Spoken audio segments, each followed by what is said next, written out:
Assalamualaikum warahmatullahi wabarakatuh. Om Swastiastu, Namo Buddhaya, Salam Kebajikan. Kami dari tim Dirandra akan menjelaskan hasil analisis audit investigatif pada jajaran top manajemen BUMD ABC. Izinkan kami untuk memperkenalkan diri terlebih dahulu. Saya Maireka Irani Aisyah dan rekan saya Josefan Dohardo Seyete dan Akmal Aprilianto dari Universitas Pajajaran. Langsung saja kita masuk ke slide pertama, yaitu kronologi kasus. Pada awal bulan April tahun XXX, Ketua Badan Pengawas BUMD ABC melaporkan Mr. B selaku direktur dan Mr. C selaku adik dari Mr. B atas tindak pidana tipikor dan pungli. Diketahui Mr. B melakukan tunggakan pembayaran biaya docking kepada Dok Perkapalan W sebesar Rp1.285.613.300 per 10 Juli tahun XXX, dan Mr. C diketahui melakukan pungli terhadap KMP Tanjung 123 di dermaga 345 sebesar Rp500.000 setiap perjalanan, yang dimana dalam satu hari Mr. C ditaksir mendapatkan keuntungan sebesar Rp3 juta. Setelah adanya laporan, dilakukanlah penyelidikan ke kantor Mr. B.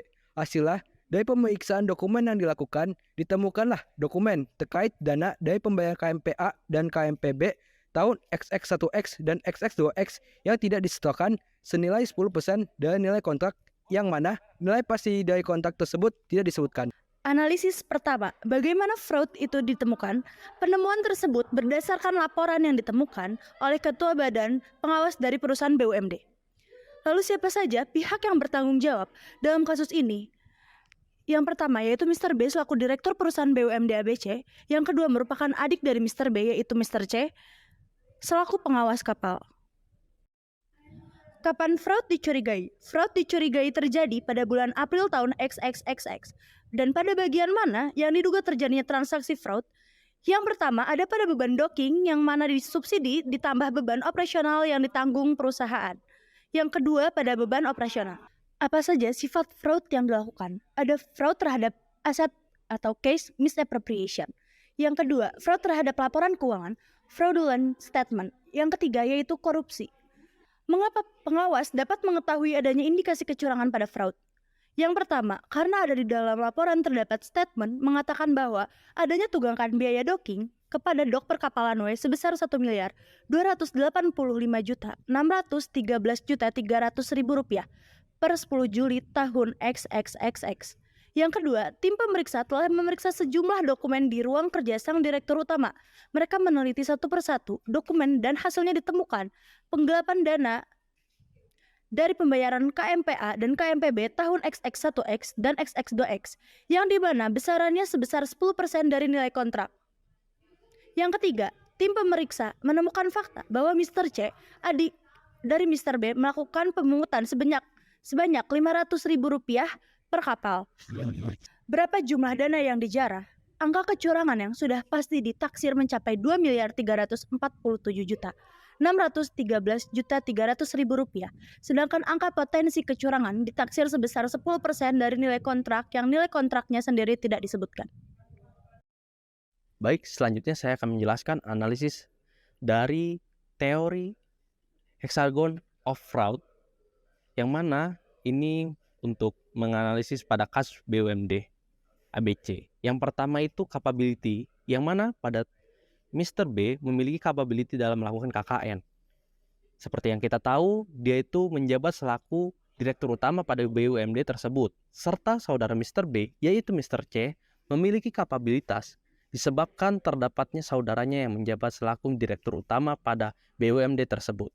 Kemudian terdapatnya opportunity, yang mana di situ dapat terjadinya penyelewengan jabatan yang dilakukan oleh kedua pihak. Yang mana pada Mr. C selaku pengawas kapal dapat menggunakan jabatan yang dimiliki sang kakak dalam melakukan pungli, sedangkan Mr. B selaku pemegang kekuasaan memiliki hak untuk menutupi tindakan yang dilakukan oleh Mr. C. Kemudian adanya ego. Sebagai direktur utama, Mr. B pasti memiliki rasa yang dimana tidak ada yang dapat menghalangi Mr. B dalam melakukan tindakan, mengingat Mr. B yaitu selaku pemegang kekuasaan tertinggi pasti memiliki power yang besar dalam BUMD tersebut. Kemudian adanya rasionalisasi. Nah, terdapatnya rasa pembenaran dalam tindakan pungutan liar yang dilakukan oleh Mr. C. Mengapa? Dikarenakan Mr. B selaku kakak kandung dan direktur utama BUMD juga melakukan hal yang sama, yaitu tindak penyelewengan dana docking sebesar 1.285.613.300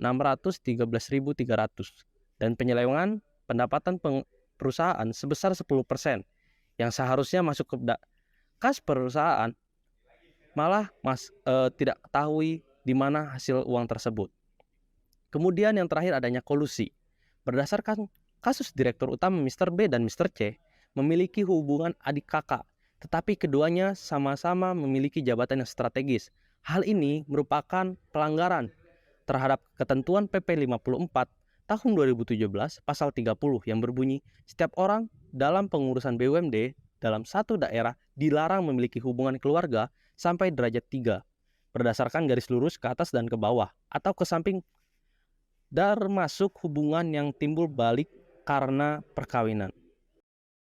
Baik, kemudian adanya uji hipotesa oleh kelompok kami yang dimana terdapat 3 hasilnya. Yang pertama yaitu terdapatnya kapabilitas dan peluang untuk melakukan hal tersebut. Terjadinya tunggakan biaya docking kepada dok perkapalan W sebesar 1.285.613.300 per tanggal 10 Juli, akan tetapi dana subsidi untuk pelaksanaan sudah diberikan oleh Satker. Nah, ini merupakan pelanggaran pada peraturan pemerintah RI nomor 54 tahun 2017 tentang BUMD. Lalu, terdapatnya kapabilitas, peluang, serta ego atas tindakan yang dilakukan karena uang yang diperoleh dipergunakan. Yang mana Mr. C, adik dari Mr. B, yang bertindak sebagai pengawas, dilaporkan meminta staf pengawas lapangan pada kapal motor penumpang KMP Tanjung 123 di dermaga 345 untuk menyerahkan setiap trip kapal, yang mana hal tersebut melanggar pada pasal 368 KUHP. Kemudian, terdapatnya kapabilitas, peluang, serta rasionalisasi atas tindakan yang dilakukan karena kakak kandung menjabat menjadi direktur utama, serta direktur utama tersebut melakukan penggelapan dana juga. Terjadinya penggelapan dana dari pembiayaan KMPA dan KMPB tahun XX1X dan XX2XY, yang mana hal tersebut melanggar pasal 374 Kitab Undang-Undang Hukum Pidana atau KUHP. Berdasarkan hasil analisis yang telah kami lakukan, kami membuat beberapa kesimpulan, yaitu Mr. B selaku dirut BUMD merupakan tersangka utama dalam kasus fraud pada BUMD ABC. Berikut daftar fraud yang dilakukan Mr. B. Pertama, melakukan korupsi dan nepotisme. Kedua, melakukan pungli. Ketiga, melakukan penyelewengan aset berupa kas. Yang terakhir, melakukan kecurangan pada laporan keuangan BUMD ABC. Faktor utama kecurangan tersebut menurut kami disebabkan oleh adanya kesempatan berupa tata kelola yang buruk serta didukung dengan faktor-faktor seseorang untuk melakukan fraud berdasarkan teori hexagon of fraud, yaitu ada kapabilitas, peluang, rasionalisme, kolusi, serta ego. Dari hasil kesimpulan yang telah kami buat, kami telah menyusun atau beberapa rekomendasi yang bisa diterapkan oleh BUMD ABC, yakni diadakanlah peningkatan kualitas tata kelola pada perusahaan, dikarenakan lemahnya transparansi dana, akuntabilitas, serta pengendalian internal, yang mana akibat hal tersebut, kasus ini dapat terjadi. Selain itu, perlu adanya penegakan hukum, serta SOP, sebab jika perusahaan tersebut dapat melaksanakan sesuai dengan aturan yang ada, maka peluang permasalahan ini akan berkurang. Sekian pemaparan yang telah kami sampaikan. Kami mengucapkan terima kasih. Sebelum kami tutup, kami mengucapkan permohonan maaf apabila ada kesalahan kata dan perbuatan selama pemaparan dari kelompok kami. Kami tim Dirandra pamit undur diri. Wassalamualaikum warahmatullahi wabarakatuh.